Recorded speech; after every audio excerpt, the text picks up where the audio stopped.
What's going on, guys, and welcome to TLG Reacts, the show where we react to things. My name's Seth. I'm Chevy. And yeah, we got two things we're reacting to today. First thing is Soul Calibur 6. New roster details revealed, console exclusive guest characters, and if there will be a Switch version. And then the second thing we're going to be watching in this episode is Monster Hunter World 6 things you need to know about the full game after playing the beta. Hopefully you guys had a chance to play the beta. It happened this last weekend.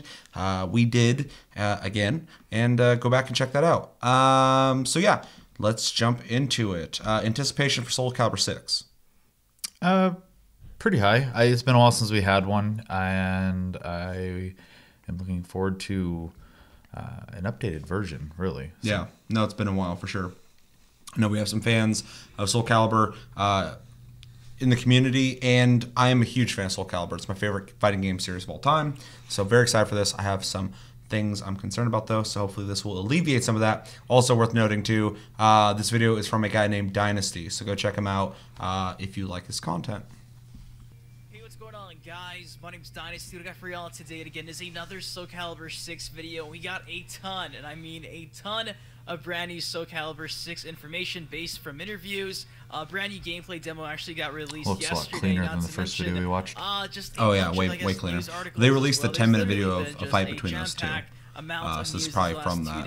And I'm here to break down everything I can because we got a bunch of new stuff. I mean, not even too sure where looks to like start, Soul Calibur, so that's good. I'll just start off with the fact that we now see the presentation for characters inside of Soul Calibur 6. What I mean by that is like the character select screen, the stages, the intros, the outros for both Mitsurugi and Sophitia. Just in general, they look pretty cool. Here's a clip right here you can see. This is going to be like the character select screen. You can see we have at least 20 characters right now. I understand there's only 20 inside this gameplay demo, but in an interview, I'll show you guys after this, it's actually confirmed. It's kind of just like a placeholder. Same like the stages as well. You can see that the intros look I'm hoping super there's way more duper stages sick. than that, though. Soul Calibur's always had a shitload of stages. Mention, like Unless you can pick one and change those 20 slots time of day and shit, yeah. Check out this interview right here. Bam!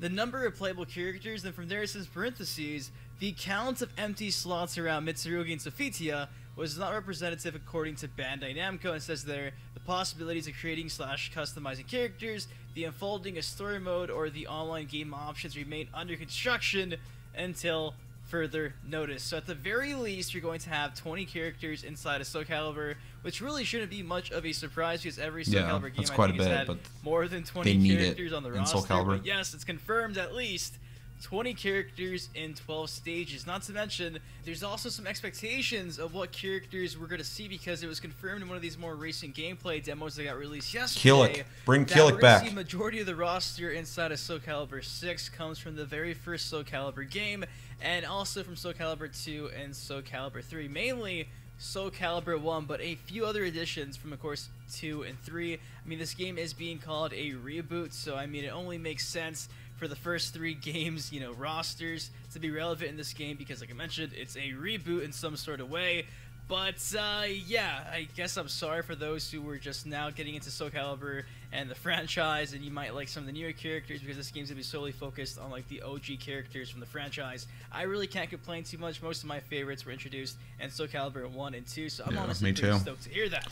So I'm not a really big fan of this inked drawing style across the top. Also, the guys over at weird. Game Centro actually got to interview one of the producers on Soul Calibur 6 over there at Bandai Namco. A couple of newer characters, though. I talked about guest characters, gravitated towards. talked about if this game would make it on the Nintendo Switch. A lot of cool excerpts. I have the full link to this article down below. So, I like those first two things also. first, check this out right here. Bam! The interviewer asks, can you say whether the guest characters will be different for each format? Of course, for like each format, he means like for every console.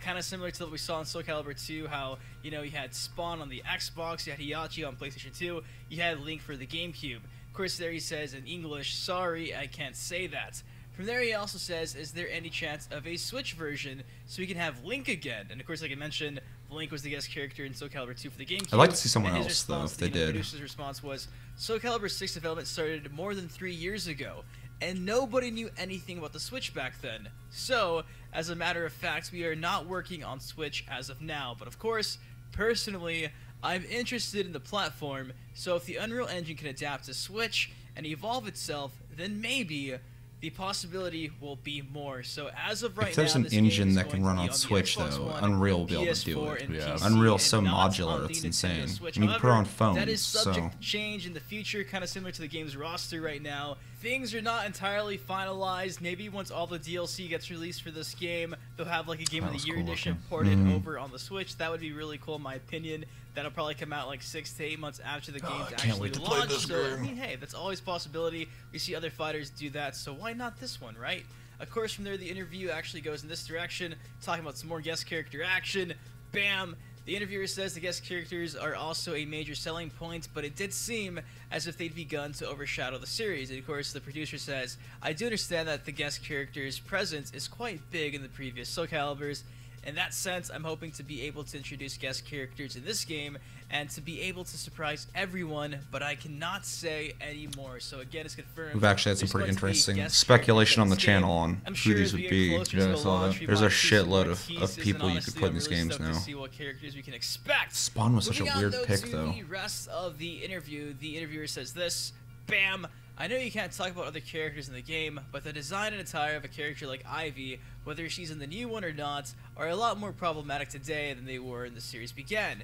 Is that something you intend to address? And of course his response was, after a long pause, I understand there are different opinions about such characters, so I think what's most important is how you want to express and design such characters, and not just the female characters, but I still want to keep the body shape and the atmosphere of each character to be the backbone of each character. And of course from there, the interviewer says, but do you have any female designers working on the team? And he says, of course. So I think that was just kind of some confirmation that, you know, obviously these days you can't get away with what you could back then.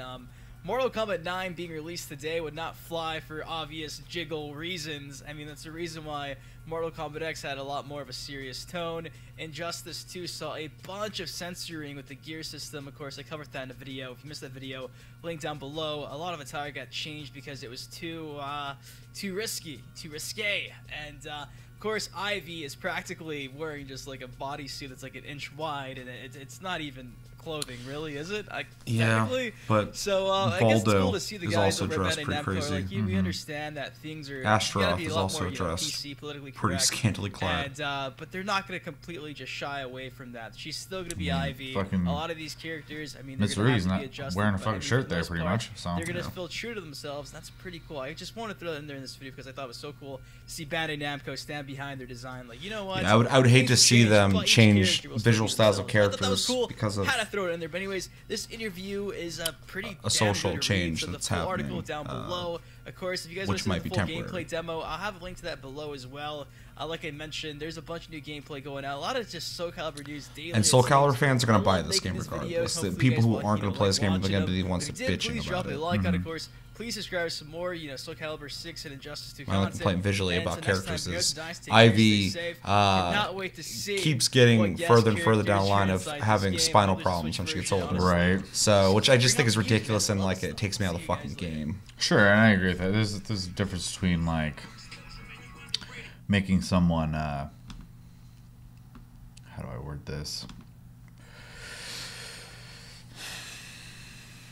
Dressed provocatively and just like looking completely ridiculous. Yeah. And she especially in later titles was looking very ridiculous. So For sure, and that's an interesting topic in general in games because it's something I used to have a really big problem with and still do to a certain degree. But like, there's some like free to play Korean MMOs that have come over where like there's girls with just like huge tits, like barely wearing anything or whatever. I'm supposed to believe this person's gonna go out and fight people. Yeah. Like, just it takes me out of it. So I always pick a male character because whoever developed the game decided that those guys need to be wearing armor, which makes me feel like I'm actually it's more believable. So it's just a bad design choice when people do stuff like that. But in a fighting game, the fighters in fighting games are characterized by their visual style first off, typically, traditionally, and then you read on their background or you find out their backstory or whatever. And fighting games have always had very flashy characters, and if you have a ninja chick fully clothed, even though it's a very tight suit,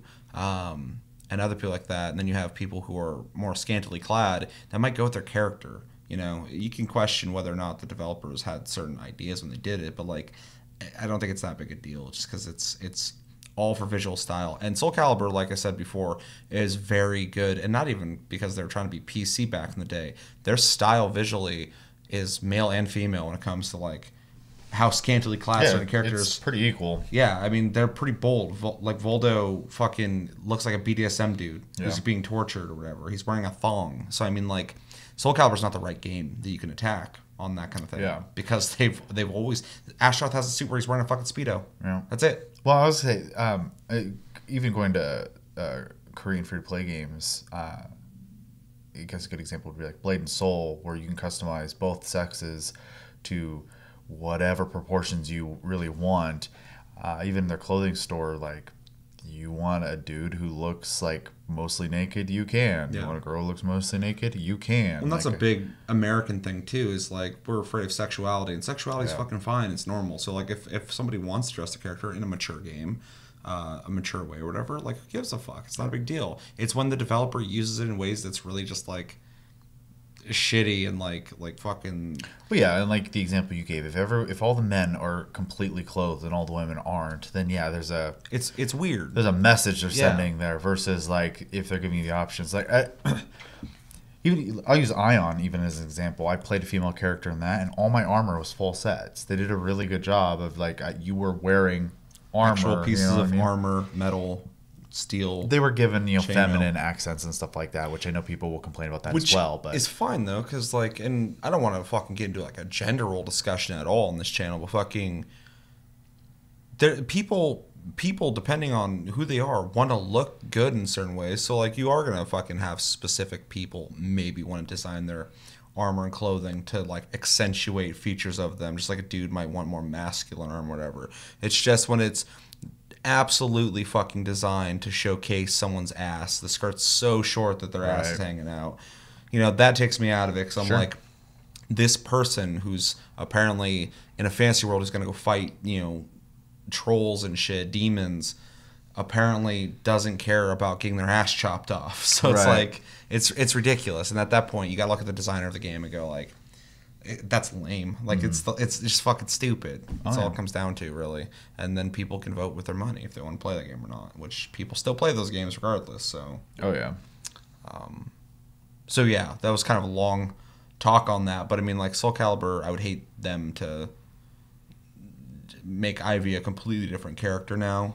Just because they just have to bring her back a little bit and make her believable again. Yeah. So. Other than that topic, anything else stand out for you? It looks a lot better now. Like I said earlier when we were watching it, the first video we saw on it was kind of grainy. Yeah. And so it was really hard to judge what the game looked like, and I was almost disappointed. Yeah, me too. Same. That one, nice, clean. Yep. I mean, it's the Unreal Engine. It looks good. I'm happy to see that. Looks like visual effects in the fighting too are nice and flashy, something to be expected in Soul Calibur. And a weird nitpick of mine that's been fixed is in Soul Calibur 4 and 5, when they started introducing like character creation, stuff like that, editing, stuff like that. A lot of the character models, their faces looked very similar from Mitsurugi to like somebody else. Kilik, they all had like a very similar face structure, and they had weird darkness around their eyes. It seemed lazy the way they developed the character models. The clothes kind of distinguished, and the hairstyle distinguished who they were. And I still love those games, so they play great. 4, I love 4. I don't like 5. And I'm glad we're just forgetting about that and doing this. But their faces look better designed. It seems like through that time they've taken to make this game and take a break from it. 3 years apparently. Yeah. Which is amazing when he's talking about PC culture back in the day, and it's like, that was 3 years ago. That wasn't that long ago. Yeah. It's ridiculous. Anyway, that was something that always kind of bothered me. I'm glad to see it gone. So it's just another thing. I'm like, oh, cool. I'm glad that they're going in a certain direction.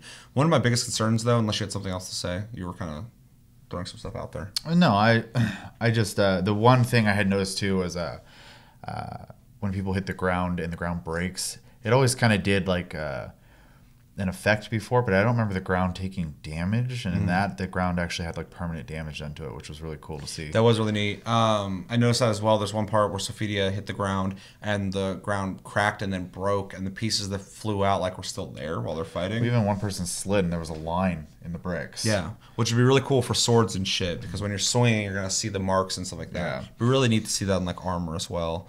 It's a big request, but yeah. Yeah. It's just they could do it. People have done it already, Oh, no, but they- like, they totally but it would be could. extra work for Yeah. sure. Yeah, no, that's really cool. Tekken also kind of had something like that, even though it was a little disappointing visually in the newest Tekken. Still really fun though. Yeah. So my biggest concern here though is we saw that there's going to be about 20 characters starting out with, which I'm digging. And then not very many maps. Hopefully that's not the final amount. Because one of my favorite things about Soul Calibur, outside of the way it plays and the character design, just everything about it, is the amount of content and collectible shit that was in Soul Calibur. It's a game that you can sit down and fucking play for just days by yourself or with people, and you're unlocking shit. Really cool, way ahead of its time system that Soul Calibur's had for a long time. And with where fighting games are now, it scares me that there is the possibility that they may have you buy characters later, which would kind of bother me, because in any other fighting game, be fine, I guess.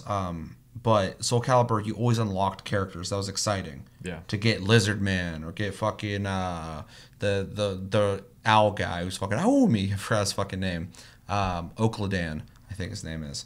Anyway, just those unlockable guys was always really cool, and the roster just grew and grew and grew, and I would hate to see that be minimalized by we got a pack coming out that's going to have like 2 new characters or whatever. If they wanted to do something like that, maybe for aesthetic reasons, to have like new outfits you can buy, I'd be okay with that. I still want unlockable shit on that too, but if I want to add extras later, that's fine. I would just really hate to see them sell characters. No, yeah, make a full game, and then if you want to keep creating content for it later, then that's fine. But I don't want it to feel like they held back on stuff. Me neither. That will really piss me off, because I really liked the first new 3D Guilty Gear, but that they kind of held back on the characters and started releasing them slowly or whatever, and you could buy them. I get the practice, but it just felt like a lesser game that they were adding on to, like an early access game. The game looked great, but like that kind of shit just kind of bothered me, because the games before had like a pedigree of like what to expect, and that felt like a step backwards. And I would hate to see Soul Calibur do that, because they were kind of pissed me off with 5. 5 had a couple things about it I didn't like. It played fine, but it just felt like an extra version of 4 with some new characters that I didn't really particularly like, and they got rid of Keelik, which I hated, as the way that I liked playing him. Yeah, so if they do that, also, I hope this has a shitload of weapons to unlock, and joke weapons, and fucking music, and art, and all that shit. All the stuff that you're used to in Soul Calibur. New stages to unlock. I mean, I'm excited if they do this, because that was I can go back to this day and play any of the Soul Caliburs and enjoy playing them. So I really hope they do it justice, because visually so far it looks awesome. Outside of the HUD, it's kind of weird. I'm not really a big fan of that style. Yeah, the UI is weird. But they are rebooting it, I guess. So maybe they're going to go for more of a fantasy, even though it's always been fantasy, more of a fantasy look to the style. But yeah, really hopeful, really excited for that game. Any last things you want to say on Soul Calibur?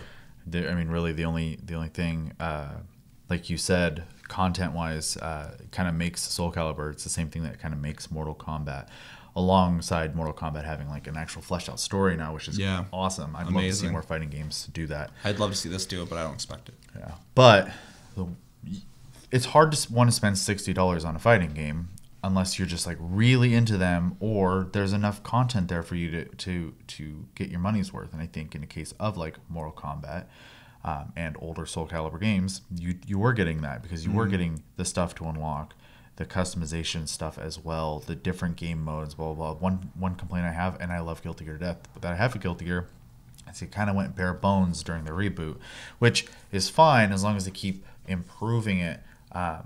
But they keep like rapid firing them, which is kind of bumming me out too. It's hard for me. Like, I don't play like super frequently, so I'm not rushing out to buy every Guilty Gear. I just want to like have one and have it last me. And it's hard when companies are not spending the time they should be on the games, I guess. So. For sure. Yeah, my whole thing is, as a standard for specifically fighting games, but mostly all games in long running series, is if a game in that series came out like 2 generations ago or 3 generations ago, and it had more to it than the new version does now, I think you took a huge step backwards. Because Yeah. if you were able to do that back then, I feel like nowadays it should be easier to do all of that.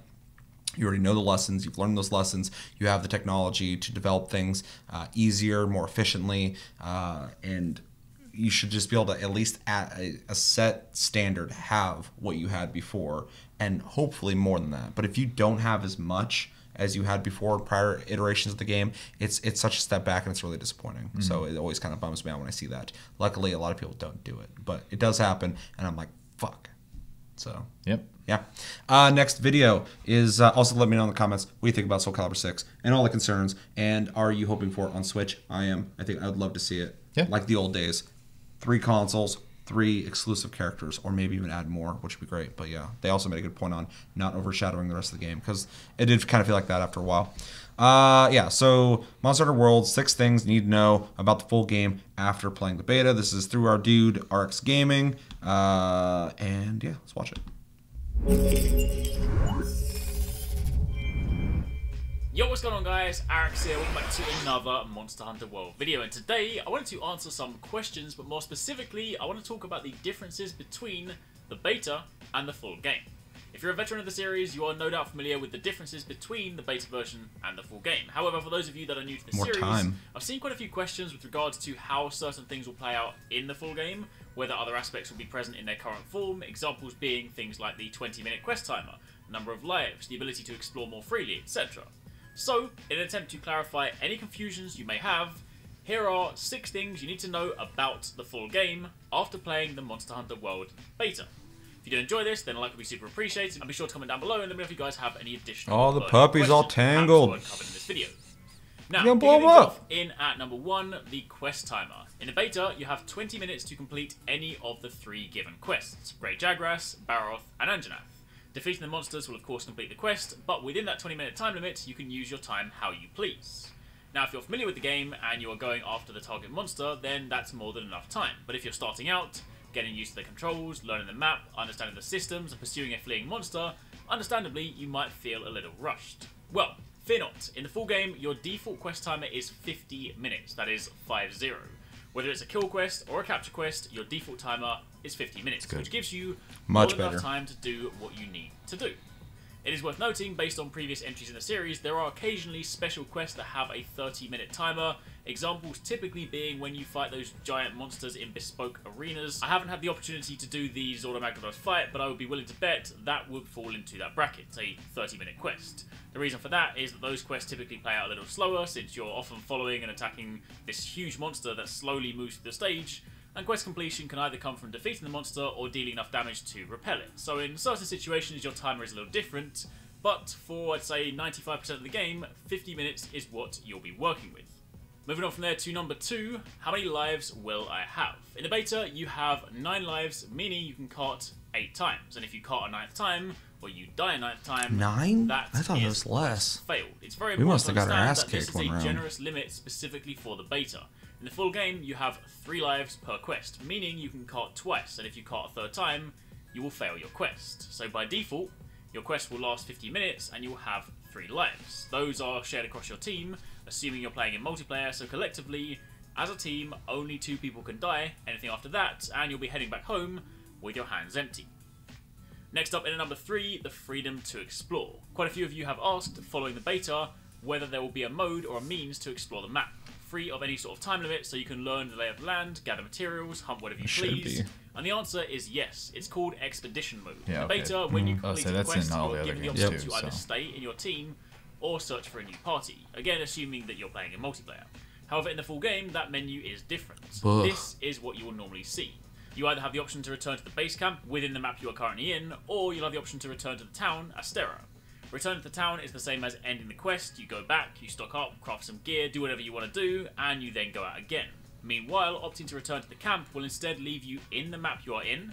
You'll return to the closest base camp that you've discovered, and from there you'll notice in the top left hand corner of the screen the icon that is usually a timer is now just a static icon. The icon typically indicates whether it's day or night. And now you're free to do what you please. You can return to the town at any time simply by selecting to end the expedition from the menu. Good. But while you're on the map, you can gather, you can explore, discover additional base camps, encounter wild cats, other NPCs, and even fight the monsters that roam the map. Push that There are cart. also no Dope, lives yeah. or death limits in expeditions, so if you're struggling against a particular monster, this could actually be a good way to practice. You can still carve it once you defeat it. The only difference is that you won't get the post-quest rewards since you're no longer on a quest. I'm actually going to be uploading a video later this week talking a little bit more in depth about Expedition Mode and some of the stuff you can get up to while you're on the map, as well as some of the things you need to know, so keep your eyes peeled for that. But in the meantime, the short answer is yes, there is a way to explore, free of any sort of timer or any quests. Just Hell note that you'll yeah. be doing it within the That's a map. big You thing can't for me, suddenly 'cause go I really to wanna forest and learn just walk naturally the to maps. Wildspire Waste, it's not a fully So I'm open spending game, less but time within the map, fucking- you are free to do what you please. Well, and you know, I've On always, that topic, you know, number like a 4, lot of people, sure. uncovering the map. In the beta, Gone you were through in a very the fortunate position the if past your of the map was old titles. I'm completely like, oh, I just want to go zones were mine. revealed and all base I camps need a discovered. bunch of, you know, That is whatever. not how it and then- works in the full game. The first time you visit a new location, as you if you're explore on the time map, you limit, that reveal sucks. additional zones. Oh, yeah, You definitely. won't have all of the markings to indicate where the herbs, the plants, seeds, or insects are. You won't have all the base camps or anything like that. It is down to you to explore and to uncover this. Obviously, once you've done it once, you won't need to do it again, but base camps are probably the biggest things to keep in mind. If you make good use of them in the beta to hop around the map, then when you first play, you won't have that freedom. So it will of course be of your interest to go and discover them. So you can then use them later as active fast travel points or quest start locations. But again, the same goes for useful items on the map. If you want to know where the gathering spots are, you're first going to have to go looking. So it will definitely pay to explore early on, since it'll make your late game life much easier. Next up, number 5. What about those items you were using in the beta? If this genuinely was your first experience with Monster Hunter, then it's important to understand how a quest actually begins. You know how during the beta, you have that rather generously stocked inventory? Potions, mega potions, life powders to heal your team, Everything. demon powders to give you an attack boost, hard shell powders for added defense, shock traps, antidotes, etc. Yeah, you won't get that in the full game at all, or at least it won't be handed to you. An important part of preparing for a quest in Monster Hunter is making sure you have the right items. Sure, you'll have infinite whetstones to sharpen your weapon, pickaxes to mine, fishing rods to go fishing, bug nets to go and catch things, those are standard. Plus you'll eventually have your mantles too, but in terms of actual consumable items, going the stuff that keeps swimming. you alive out there, that stuff you need Going to plan. The skydiving. blue box at camp, the one outside the tent, that is your supply box. And by default, at the start of a quest, or at least a low rank quest, that'll be stocked up with a few handy items. Typically, a stack of potions, some steak for your stamina, and at times, a couple of extra things too. Rations. That is the only stuff that is given to you. Also remember that if you're playing online in a multiplayer setup, there will be 4 stacks of items. Remember that each stack is intended for each member of your party, so don't be that person that goes and takes he's everything just for himself. chilling. That don't is be a just dick. not cool. But in the full game, you'll need to start thinking before you head out, what will I need? For example, I'm fighting a Rathian, a Rathalos, or a Puke. They can poison me. I better pack an antidote. I'm fighting a monster that I've never fought before. Maybe I'll pack some hard shell powder so I can take a few more hits. Playing as a team, don't forget life powder. Bear in mind, some of those items can be purchased in town, meanwhile others will need to be crafted. But either way, you'll need to plan before you go out, because otherwise you'll get there and you'll be empty-handed. Then finally, number 6, what else is there to do? Sure, the demo had you hunt the same monsters over and over again, and in a game titled Monster Hunter, it is safe to assume you're going to be doing a lot of this. But it's also important to remember that in the beta, there's no progression, nothing to work towards, so if this truly is your first experience with the series, then you're missing an incredibly important component, which is the reason that we hunt. In the full game, your hunts will matter. The rewards you Yeah, get for from sweet post-quest cat completion, armor. the parts you craft from the monsters, those are taken back to town where you visit the smithy and you craft your badass armor and weapons. Not forgetting that not all quests will have you hunt to kill. Some will have you capture monsters. Other times you'll gather stuff, collect stuff, and even pick up the occasional side quests while you're out and about. And of course, you also have a cinematic campaign to play through too. Why are you so while the shaking that core egg, game dude? is I hunting, don't know. what the beta You're doesn't being do really is creepy show with you that why fucking we do egg. it. So rest assured, there's going to be plenty of stuff to do in the full game to keep you coming back. But for the time being, that's it for this video. Those are a few things you should know about the full game, having now played the beta. Hopefully you enjoyed the video. Again, any questions, by all means drop them down below. But thank you very much for watching. Take it easy. Catch you next time. Peace out. I'm gonna take it easy, and I will catch you next time. So that video was pretty much not for us. No. that was for people new who- players. Yeah, Yeah. which is cool. And anybody on our channel who's new to this might want to hear that. But it's pretty standard stuff. That Yeah, there's just confirmations I was glad to hear, specifically the timer one, because the 20 minute in the beta, I was like, that's Way too short. really short. So yeah, I mean, other than that though, I'm glad that it's, and I wasn't expecting it to be otherwise, but it's good to hear that the game is literally just going to be still Monster Hunter the way it's supposed to be. So that's awesome. Yeah. Same on that. Pretty much got confirmed everything that I wanted to hear. And yeah, I don't really have a whole lot to say on it. I'm just really ready for this game to come out, which very soon. 1 month. Yep. Let us know in the comments what you thought of the rundown of all this Monster Hunter World stuff. Let us know things we might not know about the game already or other things that we should probably be watching. And yeah, Soul Calibur 6. You excited for it? Do you like all the stuff? You want, let me know more exclusive characters per console you'd like to see in Soul Calibur 6, because that is really interesting to hear. But that's going to do it for this episode of TLG Reacts. As always, my name's Seth. I'm Chevy. Until next episode, which should be soon. We got a full week. Have a good week, guys, and take it easy. If you enjoyed this episode, please consider hitting the like button. We'd really appreciate it. And if you want more weekly content, hit the subscribe button. You can always find us on Facebook, Tumblr, and Twitter at Tasty Loot Gaming. And as always, thanks for watching.